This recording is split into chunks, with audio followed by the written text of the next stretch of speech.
ଭାରତୀୟ ଜନତା ପାର୍ଟି ତରଫରୁ ଜିବିଜି ରାମ ତରଫ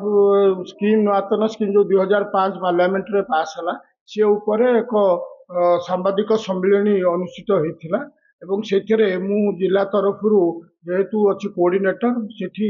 ଯାହା ଯଶସ୍ୱୀ ପ୍ରଧାନମନ୍ତ୍ରୀ ଯୋଉ ଐତିହାସିକ ପଦକ୍ଷେପ ନେଇ ଏ ଯୋଉ ସ୍କିମ୍ଟି କରିଛନ୍ତି ଆପଣମାନେ ଦେଖନ୍ତୁ ଏ ବିରୋଧୀ ଦଳ ବିଶେଷ କରି କଂଗ୍ରେସ ଏବଂ ତାଙ୍କର ଏଲାଏଡ୍ ଯୋଉ ଏନଡିଏର ମାନେ ଯୋଉମାନେ ଅଛନ୍ତି ୟୁପିଏର ମାନେ ସେମାନେ କହୁଛନ୍ତି ଏନଡିଏରେ ଭୁଲ କଲେ ଏ ସ୍କିମ୍ଟାକୁ ପାସ୍ କରିକି ଦେଖନ୍ତୁ ଇଏ 2000ରୁ ସ୍କିମ୍ ଚାଲିଲା ଏନଆରଜିଏସ୍ ତାପରେ ହେଲା ଏମଜି ଏନଆରଜିଏସ୍ ସେଇଥିରେ ଏମାନେ କାହାର ନାଁ ରଖିପାରିଲେ ନାହିଁ ଶେଷକୁ ଯୋଡ଼ିଲେ କାହିଁ 5 ବର୍ଷ ପରେ ଯୋଡ଼ିଲେ ଏବଂ ତେଣୁ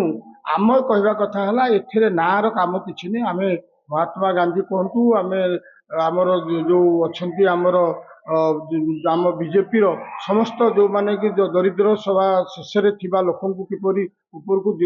ଉଠାଯିବ ସେ କାର୍ଯ୍ୟକ୍ରମ ଦୀନଦୟାଲ ଉପାଧ୍ୟାୟଙ୍କର ଯୋଉ ମାନେ ନୀତି ଆଦର୍ଶରେ ଦଳ ଚାଲିଛି ଏବଂ ସେଥିରେ ଆମେ ତାଙ୍କର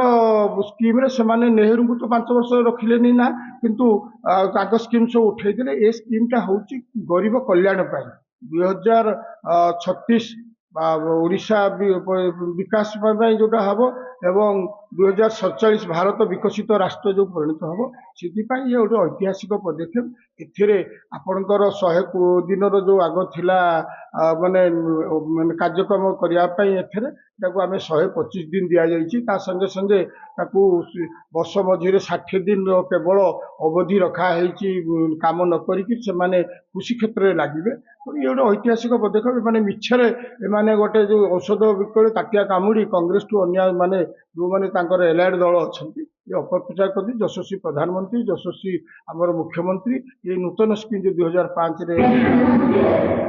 ସେଥି ଉପରେ ସମସ୍ତଙ୍କର ନଜର ଅଛି। ନିଶ୍ଚିତ ଭାବରେ ଏଟା ବିକଶିତ ଭାରତ ନିଶ୍ଚିତ ଭାବରେ ବିକଶିତ ଓଡ଼ିଶା